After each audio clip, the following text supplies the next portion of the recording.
Gordon, still more Palestinian rockets fell on southern Israel today, and Israel wrapped up its bombardments on terror sites in Gaza. But it did offer to suspend its strikes as the premier of Egypt visits Gaza today. But people in Israel say that this time, the Jewish state has to be allowed to finish the job. Julie Stahl has the story now from Israel.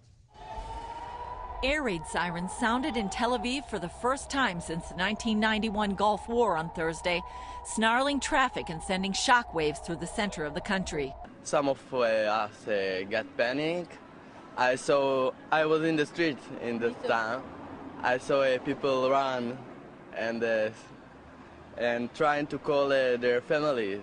One rocket reached further north than ever before, some 30 miles to the southern Tel Aviv suburb of Rishon LeZion. Everybody just freaked out.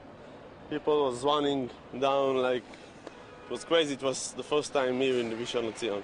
More than 300 rockets have hit Israel in the last 48 hours. Another 130 have been intercepted by the Iron Dome anti-missile battery.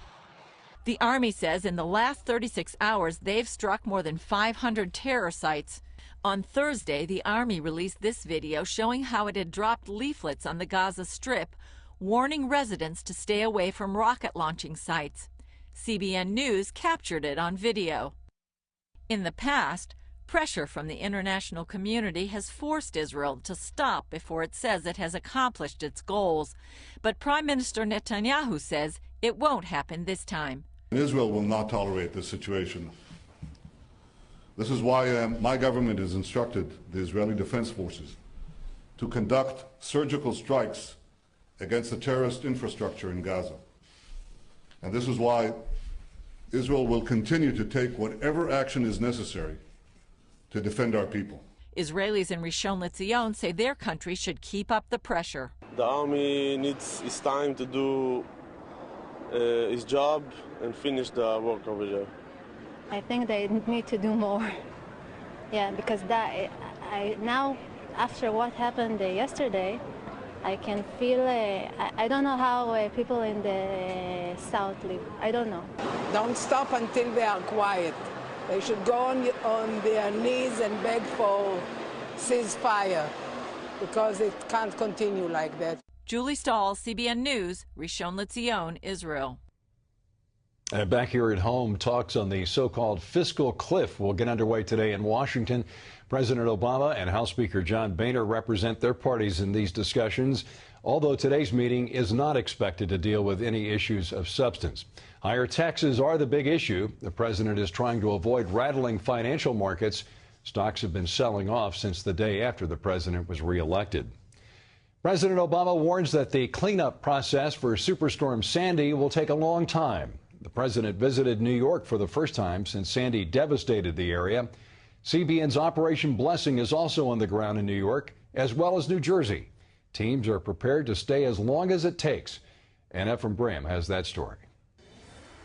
The damage is everywhere. President Obama got a first-hand look, making an aerial tour of portions of Queens and then landing on Staten Island. After taking time to speak with victims, the president promised the federal government would be part of the rebuilding process. I'll be working with the members of Congress to do everything we can to get the resources needed to rebuild.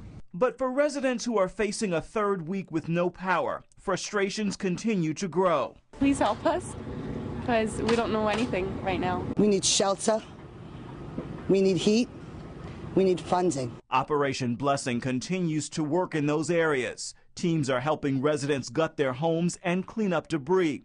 But Operation Blessing is also distributing food, water, blankets, and many other much-needed items. In Far Rockaway, New York, more than 300 families were served. This is what we do here. We help each other. It's not like, oh, you just fend for yourself and I'll just do what I got to do for me. We help each other. And I like Operation Blessing. I've watched it, 700 Club. It's pretty good. Ephraim Graham, CBN News. And if you would like to help with Operation Blessing's disaster relief effort there, you can call 800-759-0700 or log on to cbn.com. The Freedom from Religion Foundation has filed a federal lawsuit against the IRS. The group argues that the tax agency is violating the Constitution by allowing tax-exempt churches and religious organizations to get involved in political campaigns. The suit points to several examples, including a full-page newspaper ad by the Billy Graham Evangelistic Association. It showed a photo of Graham and urged Americans to vote along biblical principles. Graham met with Mitt Romney in October and promised to do all he could to help him. Utah may have a special In God We Trust license plate. An interim legislative committee approved the idea Wednesday. The plate will become official if its supporters gather 500 pre-orders for the design and if lawmakers approve the idea next year. That's all for this edition of CBN Newsbreak.